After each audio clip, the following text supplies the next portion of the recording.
తండ్రి ప్రోత్సహించాడు, ప్రియుడు కడతీర్చాడు. కారు డిక్కీలో మహిళా మృతదేహం ఘటనలో వీడిన మిస్టరీ. ప్రియుడే గొంతు నులిమి చంపినట్లు తేల్చిన పోలీసులు. ఆమెకు భర్తతో విడాకులు, తర్వాత మరో పెళ్లి, కోర్టులో కేసు. కూతురి తీరుపై కోపంతో హత్యకు పురిగొల్పిన తండ్రి.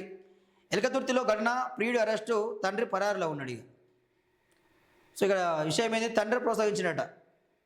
తండ్రే ఆమెను కథం చేయని చెప్పి, ఆమెను లేపేసి చెప్పి చెప్పిండు. పెళ్లి చేసుకోవాలని ప్రియురాలు ఒత్తిడి చేయడంతో ఆమెను గొంతు నులిమి హత్య చేసిన ప్రియుడిని పోలీసులు అరెస్ట్ చేశారు. ఈ ఘటన ఆమె కన్నతండ్రి ప్రోత్సహించడం విషాదం. హనుమకొండ జిల్లా ఎలకతుర్తిలో కారు డిక్కీలో మహిళా మృతదేహం కనిపించడం తీవ్ర కలకలం సృష్టించింది. సోమవారం ఎలకతుర్తిలోని సిఐ కార్యాలయంలో కాజీపేట ఏసీపీ ప్రశాంత్ రెడ్డి కేసు వివరాలను వెల్లడించారు. ఈ నెల 21న ఎలకతుర్తి బస్టాండ్ సమీపంలో మార్కెట్ చెక్పోస్ట్ సమీపంలోని రోడ్డు పక్కన పార్కు చేసిన కారులోంచి దుర్వాసన వస్తుందని స్థానికులు పోలీసులకు సమాచారం ఇచ్చారు. వారు డిక్కీలో మహిళా మృతదేహం ఉన్నట్లుగా గుర్తించారు. ఎలకతుర్తి గ్రామ పంచాయతీ కార్యదర్శి వడ్డేపల్లి శ్రీనివాస్ ఫిర్యాదు మేరకు అనుమానాస్పద మృతిగా కేసు నమోదు చేశారు.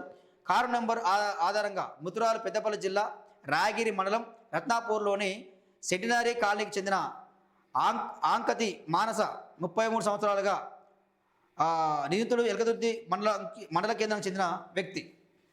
సో ఇక్కడ ఈ తండ్రి చెప్పినట్టుగా సో ఈమె విడాకులు తీసుకున్నది, తర్వాత ఇక ప్రియుడితో ఉన్నది, ఆ కోర్టు కేసులో నడుస్తూ ఉన్నది. సో ఇక్కడ తండ్రికి మరి ఆయన అవమానంగా ఫీల్ అయ్యిందా?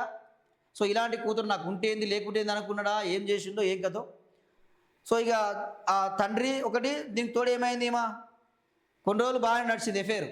సో ఇప్పుడు ఏమన్నది, నువ్వు నన్ను పెళ్లి చేసుకోవాలన్నది. ఎవరు? నా ప్రియుడిని. సో వానికి కూడా సందు దొరికింది. ఇక వానికి సందు దొరికింది. సో పక్కా ప్లాన్ ప్రకారం ఆమెను లేపేసారు.